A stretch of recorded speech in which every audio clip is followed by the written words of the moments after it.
Hello students, this is Vipra Malik. Welcome to my channel Vipra Malik Commerce. तो चलिए अपनी बातचीत को स्टार्ट करते हैं।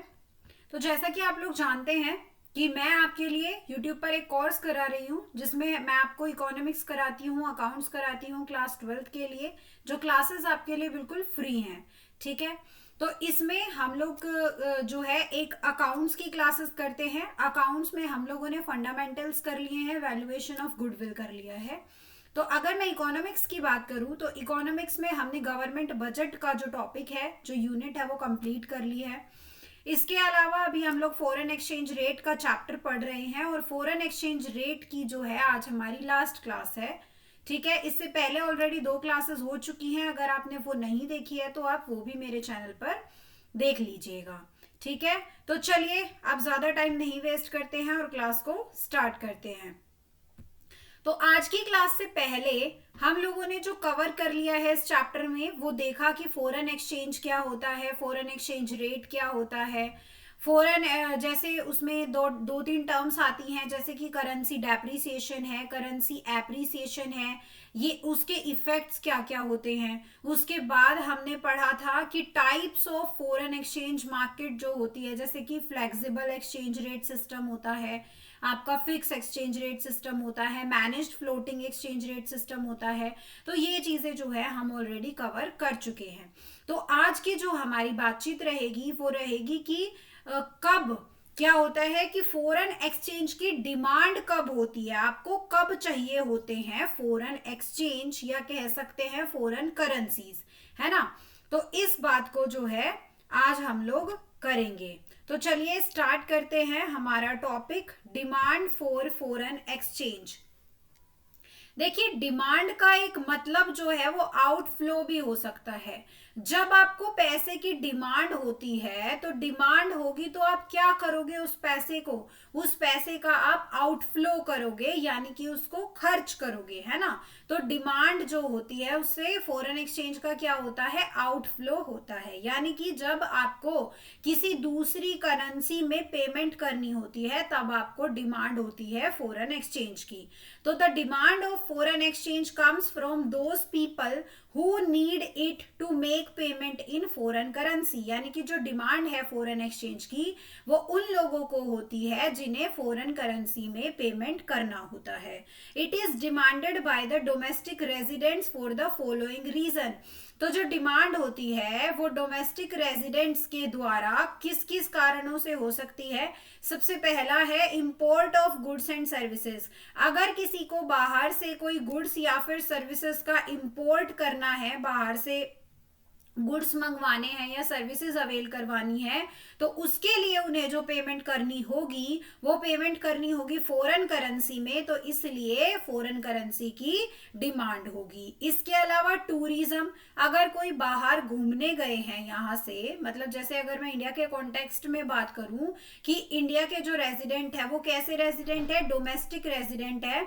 तो इंडिया के जो डोमेस्टिक रेजिडेंट है अगर वो बाहर किसी कंट्री में घूमने गए तो उनको फॉरेन एक्सचेंज की जरूरत होगी, तो उसको भी क्या बोला जाएगा, demand for foreign exchange. Next आते हैं आपके unilateral transfers sent abroad. Unilateral का मतलब होता है वन साइडेड, जो वन साइडेड पेमेंट करने होते हैं। वन साइडेड पेमेंट कैसे होते हैं, जैसे कि किसी को कोई गिफ्ट देना है बाहर, ठीक है, मतलब जैसे मान लीजिए आपका कोई रिलेटिव है, वो बाहर रहता है, आपको जो है उसको कुछ पैसे भेजने हैं, और मतलब वो जैसे कि आपका भाई है, तो जब आप अपने भाई को पैसे दोगे तो उससे तो आप पैसे वापस नहीं लोगे, है ना। तो ये क्या हो जाएगा, ये हो जाएगा यूनिलेटरल ट्रांसफर, यानी कि जो वन साइडेड ट्रांसफर होते हैं जिसके बदले में वापस से कुछ नहीं मिलता। ठीक है, तो अगर कोई यूनिलेटरल ट्रांसफर जो है बाहर भेजना है तो दैट इज ऑल्सो, उससे क्या क्रिएट हो जाएगी, उससे डिमांड क्रिएट हो जाएगी। नेक्स्ट आता है आपका purchase of assets in foreign countries, यानी कि अगर बाहर की किसी कंट्री में कोई असेट परचेज करनी है तो तब भी क्या होगा, तब भी क्या होगी, फॉरेन एक्सचेंज की डिमांड होगी, है ना, क्योंकि असेट परचेज करने के लिए पेमेंट तो करना होगा ना फॉरेन करेंसी में। नेक्स्ट पॉइंट है आपका स्पेक्यूलेशन। स्पेक्यूलेशन को हम लोग अभी डिस्कस करेंगे, इंपॉर्टेंट है थोड़ा, तो इसको भी छोड़िए, नेक्स्ट जो स्लाइड है उसमें हम डिस्कस करेंगे इसको। नेक्स्ट है रीपेमेंट ऑफ इंटरनेशनल लोन, यानी कि अगर कोई इंटरनेशनल लोन है, इंटरनेशनल लोन यानी कि बाहर से कोई लोन लिया हुआ था किसी और कंट्री से, तो अब उस लोन की अगर पेमेंट करनी है तो वो रीपेमेंट कहलाएगी। और रीपेमेंट के लिए आपको कौन से, किस करेंसी की जरूरत होगी, आपको फॉरेन करेंसी की ही जरूरत होगी। तो चलिए अब बात करते हैं स्पेक्यूलेशन के बारे में कि स्पेक्यूलेशन होता क्या है।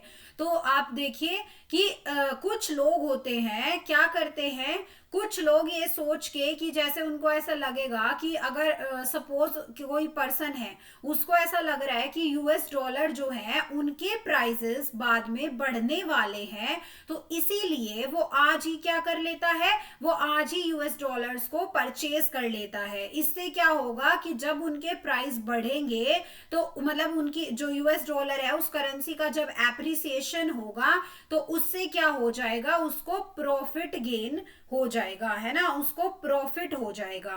तो इस तरीके की ट्रांजैक्शंस जो लोग करते हैं, मतलब कि करेंसी को पहले ही परचेज करके रख लेते हैं ताकि अगर बाद में वो करेंसी एप्रिशिएट होगी तो उसका वो बेनिफिट उठाएंगे, ठीक है। तो ऐसे मतलब ट्रांजैक्शंस को बोला जाता है, ऐसी एक्टिविटीज को बोला जाता है स्पेक्यूलेशन। चलिए अब पढ़ लेते हैं इसको। Demand for foreign currency arises when people want to make gains from appreciation of currency, यानी कि फॉरेन करेंसी की डिमांड तब भी अराइज होती है अगर लोग जो है करेंसी एप्रिसिएशन से कुछ पैसा कमाना चाहते हैं या प्रॉफिट गेन करना चाहते हैं, ठीक है। For example, if people expect that price of US dollar in terms of money would increase in future, they will buy more US dollars today. They will do this to make gains from appreciation of currency, that is in the expectation of making profit when dollars become expensive. मतलब अगर किसी ने कोई foreign currency को purchase ही इसलिए किया है क्योंकि वो उसके एप्रिसिएशन से कुछ प्रॉफिट कमाना चाहते हैं, तो दैट इज कॉल्ड स्पेक्यूलेशन, ठीक है। अब बात करते हैं supply of foreign exchange. Supply का मतलब है इनफ्लो, इनफ्लो होना, मतलब कि करेंसी का, फॉरेन करेंसी का बाहर से इंडिया के अंदर आना। तो supply of foreign exchange increases from any transaction that involves receipts of foreign currency.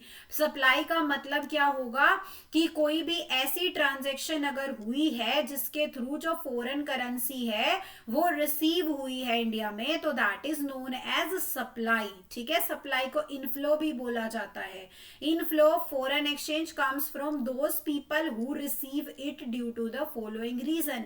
तो सप्लाई किस किस वजह से हो सकती है, जस्ट उसी के उल्टे पॉइंट्स आपको मिलेंगे, जो पॉइंट्स आपको यहाँ देखने को मिले थे डिमांड में, उसी के जस्ट उल्टे, क्योंकि यहाँ पर हमें पैसा जो है वो रिसीव होगा, है ना।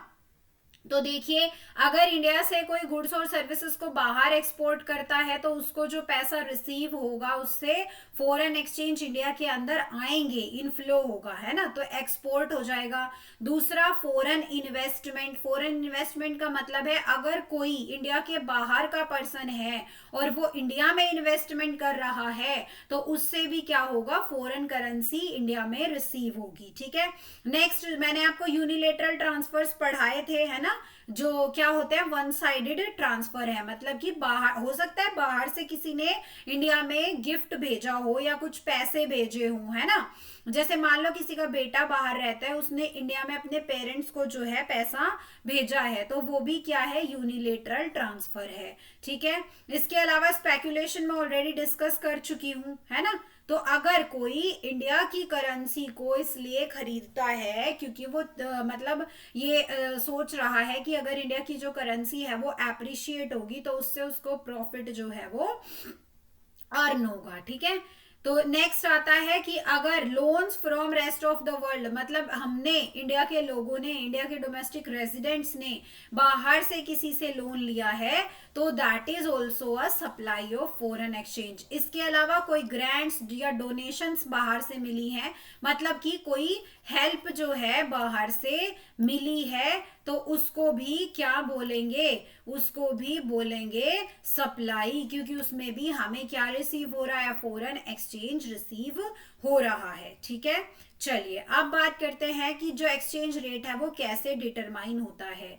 देखो जैसे कि किसी भी कमोडिटी का प्राइस होता है वैसे ही फ्लेक्सिबल एक्सचेंज रेट जो है वो डिमांड और सप्लाई की हेल्प से डिटरमाइन होता है ना। जैसे मान लो ये ग्राफ है, इस पे हमारा ये तो एक सप्लाई कर्व है, ये एक डिमांड कर्व है, जहां पर ये मीट होगा, जहां पर भी ये मीट पॉइंट है, जैसे कि मान लो ये ई पॉइंट है यहाँ पे, तो ये इसको बोला जाता है क्या, मतलब जहां पर भी ये डिमांड कर्व, ये तो डिमांड कर्व है ना, और ये क्या है, ये सप्लाई कर्व है, तो जहां पर ये दोनों कर्व एक दूसरे को इंटरसेक्ट करते हैं, ये वाला जो पॉइंट है, तो इस पॉइंट को क्या बोला जाता है, इसको इक्विलिब्रियम पॉइंट बोला जाता है। और क्या बोल सकते हो आप इसको कि यही जो है वो यहाँ पर, जहां पर जिस पॉइंट पर, जिस प्राइस पर ये जो है मीट हो जाते हैं पॉइंट, जैसे यहाँ पर इस तरफ पी शो हो रहा है यानी प्राइस, और यहाँ पर क्वांटिटी, तो ये जो प्राइस लेवल है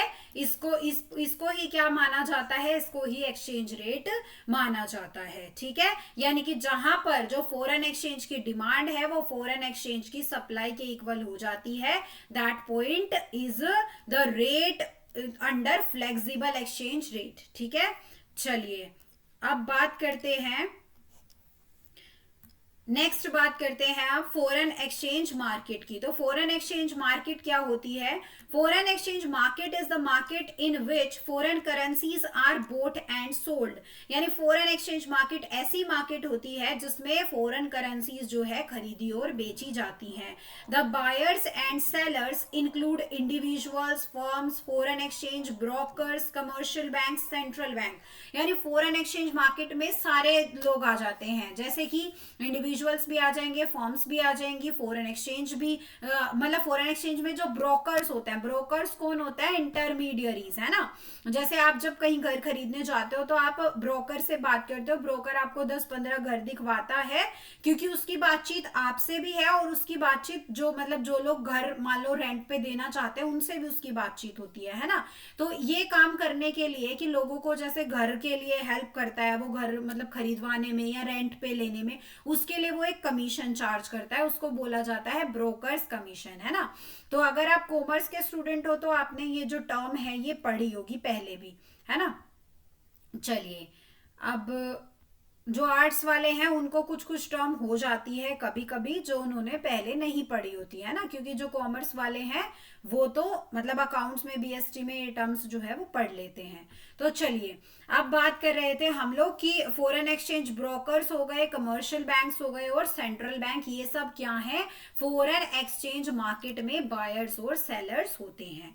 ठीक है, तो अब बात कर लेते हैं फॉरेन एक्सचेंज मार्केट के क्या क्या फंक्शंस होते हैं। सबसे पहला फंक्शन है transfer function. It transfer purchasing power between the countries involved in the transaction. This function is perform through credit instrument like bills of foreign exchange, bank drafts and telephonic transfer. Transfer का मतलब ही क्या है कि जो foreign exchange है उनको क्या करना, उनको ट्रांसफर करना एक कंट्री से दूसरी कंट्री के बीच में, है ना, दो कंट्रीज के बीच में परचेजिंग पावर को ट्रांसफर करना। जैसे कि क्या होता है फॉरेन एक्सचेंज के लिए, जैसे बिल्स ऑफ एक्सचेंज नहीं होता वैसे बिल्स ऑफ फॉरेन एक्सचेंज भी होता है, जहां पर कुछ क्रेडिट ट्रांजैक्शन होती है। बैंक ड्राफ्ट के थ्रू भी पेमेंट हो सकती है, टेलीफोनिक ट्रांसफर्स भी हो सकते हैं। ठीक है, नेक्स्ट आता है इसका credit function. It provides credit for foreign trade. मान लो फॉरेन ट्रेड का मतलब क्या है कि जो ट्रेड दो या दो से ज्यादा कंट्रीज के बीच में हो रहा है, तो दैट इज फॉरेन ट्रेड। तो फॉरेन ट्रेड में क्रेडिट भी मिल जाता है, मतलब उधार की ट्रांजैक्शंस भी हो जाती हैं। जैसे कि मान लो किसी ने बिल्स ऑफ एक्सचेंज जो है वो बनवा लिया with the maturity of 3 months are generally use for international payment. जो इंटरनेशनल पेमेंट्स होती हैं उनके लिए बिल्स ऑफ एक्सचेंज भी बनाए जाते हैं। जैसे कि ज्यादातर जो बिल ऑफ एक्सचेंज एक्सचेंज बनाया जाता है इंटरनेशनल पेमेंट के लिए वो 3 मंथ्स का बनाया जाता है, ठीक है। Credit is required for this period in order to enable the importer to take possession of goods, sell them and obtained money to pay off the bill. मान लीजिए कोई इंपोर्टर है, उसने सामान को अपने पास रख लिया, मतलब पोजेशन ले लिया गुड्स का, या उनको बेच भी देता है कभी कभी, और उसको जो पैसा है वो किससे रिसीव होता है, बाद में जब वो बिल का पेमेंट होता है ना। मतलब जैसे अगर 3 महीने का बिल्स ऑफ एक्सचेंज है तो 3 महीने के बाद उसको पैसा रिसीव होता है आफ्टर द ट्रांजेक्शन, ठीक है। तो क्रेडिट फंक्शन हो गया। नेक्स्ट फंक्शन होता है hedging function. When exporter and importer enter into an agreement to sell and buy goods on some future date at current prices and exchange rate, it is called hedging. The purpose of hedging is to avoid losses that might be caused due to exchange rate variations in future. देखो ये है important function है, काफी important है। तो क्या मतलब है हैजिंग का, कि जब कोई एक्सपोर्टर और कोई इंपोर्टर एक ऐसा अग्रीमेंट कर लेते हैं कि वो गुड्स जो है उनको तो खरीदेंगे या बेचेंगे किसी एक फ्यूचर डेट पे, ठीक है।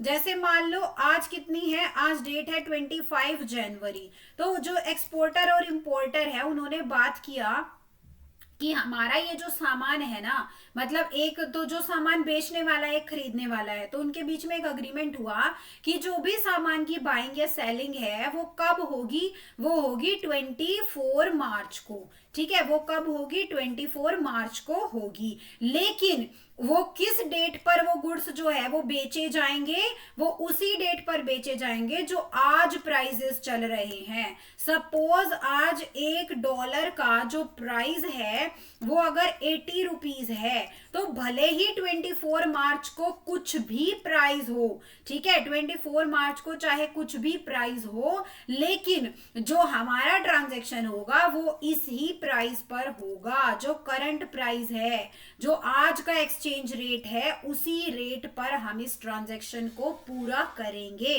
ठीक है। इसको बोला जाता है हेजिंग, ठीक है। क्यों किया जाता है हेजिंग, ताकि जो लॉस है, मतलब क्योंकि एक्सचेंज रेट जो है वो फ्यूचर में वेरिएशन उसमें आ सकती है, वो चेंज हो सकता है। तो हो सकता है कि रेट जो है बहुत ज्यादा बढ़ जाए या बहुत ज्यादा कम हो जाए, जिसकी वजह से जो है लॉस उन लोगों को, जो एक्सपोर्टर और इंपोर्टर है, उनको लॉस बियर करना पड़े। तो उस लॉस को अवॉइड करने के लिए वो पहले ही क्या कर लेते हैं, ट्रांजेक्शंस किस रेट पर होगी, मतलब करंट प्राइसेस पर होगी, उसको पहले ही डिसाइड कर लेते हैं, ठीक है। इसको बोला जाता है हेजिंग। चलिए अब बात करते हैं कि फॉरेन एक्सचेंज मार्केट जो है वो कितने टाइप की होती है। तो 2 टाइप की होती है, एक स्पॉट मार्केट और एक फॉरवर्ड मार्केट। स्पॉट मार्केट क्या होती है, spot market refers to the market in which the receipts and payments are made immediately. Spot market वो मार्केट होती है जिसमें क्या होता है कि कोई भी चीज हो, चाहे रिसीव करना हो पैसा, चाहे पेमेंट करना हो, वो एकदम इमीडिएटली ऑन द स्पॉट, जैसे आपने सुना होगा ना ऑन द स्पॉट, जैसे ज्यादातर हम इसमें सुनते हैं कि मतलब किसी का एक्सीडेंट हो गया और उसकी on the spot he death हो गई, ऐसे बोलते हैं ना। तो ऑन द स्पॉट का मतलब उसी टाइम, तभी के तभी, है ना, इमीडिएटली। तो देखो स्पॉट से समझ में आया स्पॉट मार्केट कौन सी होती है, कि ऐसी मार्केट जिसमें कोई भी अगर ट्रांजैक्शन हुई है तो उसका जो पेमेंट है वो एकदम ऑन द स्पॉट हुआ हो। तो रेट ऑफ एक्सचेंज क्या होगा, रेट ऑफ एक्सचेंज तो वही होगा ना जो उस टाइम पर रेट चल रहा है, यानी कि जो फॉरेन एक्सचेंज का करंट रेट है, दैट इज स्पॉट रेट, है ना। और फॉरवर्ड मार्केट क्या होती है, forward market refers to the market in which sale and purchase of foreign currency is settled on a specified future date at a rate agreed upon today. Forward contract is made for 2 reasons. 2 reason है, ये बाद में देखते हैं। पहले देखते हैं कि फॉरवर्ड मार्केट होती क्या है।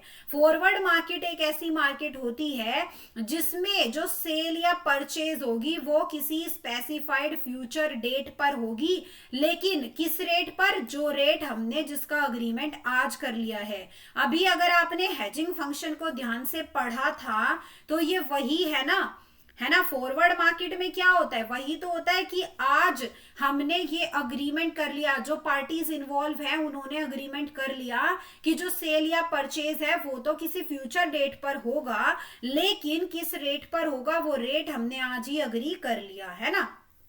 तो क्यों होते हैं फॉरवर्ड कॉन्ट्रैक्ट, उनका दो रीजन होता है फॉरवर्ड कॉन्ट्रैक्ट करने का। एक तो वही जो मैंने आपको पढ़ाया था कि आपको कोई बाद में एक्सचेंज रेट में जो चेंजेस आते हैं, जो वेरिएशन आती है, तो उस रेट का जो रिस्क है उसको कम करने के लिए क्या किया जाता है, फॉरवर्ड कॉन्ट्रैक्ट किए जाते हैं हेजिंग के थ्रू। पढ़ा था ना हेजिंग, और स्पेक्यूलेशन भी पढ़ाया था आपको। प्रॉफिट कोई कोई लोग इसलिए भी तो पहले से ही कर लेते हैं ना अग्रीमेंट, ताकि उनको अगर बाद में करेंसी का एप्रिसिएशन हो तो उससे वो प्रॉफिट जो है उसको गेन, प्रॉफिट को अर्न कर सके। तो स्पेक्यूलेशन एक्टिविटीज पढ़ाई थी ना, तो वही स्पेक्यूलेशन के थ्रू प्रॉफिट अर्न करने के लिए या फिर हैजिंग के थ्रू लॉस जो है उसको अवॉइड करने के लिए कैसे कॉन्ट्रैक्ट किए जाते हैं, फॉरवर्ड कॉन्ट्रैक्ट किए जाते हैं। ठीक है, तो आज की क्लास में आपने क्या क्या पढ़ा है, आज की क्लास में आपने पढ़ा कि डिमांड कब होती है ना, जो फॉरेन एक्सचेंज है उसकी डिमांड कब होती है, सप्लाई कब होती है, इसके अलावा फॉरेन एक्सचेंज रेट जो है उसको डिटरमाइन कैसे किया जाता है, और आपकी जो फॉरेन एक्सचेंज मार्केट है उसके फंक्शंस क्या क्या है, और किस किस तरीके की, मतलब कौन से काइंड्स हैं फॉरेन एक्सचेंज मार्केट के। ठीक है, इसी के साथ ही आपका ये जो चैप्टर है फॉरेन एक्सचेंज रेट का वो कंप्लीट होता है। अब हमारा जो नेक्स्ट चैप्टर होगा वो होगा बैलेंस ऑफ पेमेंट, यानी कि बीओपी। ठीक है, हो सकता है कि मैं उसको एक ही क्लास में भी खत्म करा दूं, या हो सकता है कि उसके लिए 2 क्लासेस जो है वो मैं ले लूं, है ना। तो चलिए, अगर आपको मेरी वीडियो अच्छी लगी है तो आप मेरी वीडियो को लाइक कर सकते हैं, शेयर कर सकते हैं, और अगर आपके आसपास कोई 12th क्लास के स्टूडेंट्स हैं, आपके फ्रेंड्स हैं, आपके रिलेटिव्स हैं, तो आप जो है उनको भी मेरे चैनल के बारे में बता सकते हैं, उनसे शेयर कर सकते हैं। ठीक है, और ऐसी ही वीडियोस देखने के लिए आप मेरे चैनल को सब्सक्राइब कर लीजिए। तो चलिए, thank you so much for watching the class. अब मिलते हैं अपनी नेक्स्ट वीडियो में, तब तक के लिए बाय बाय।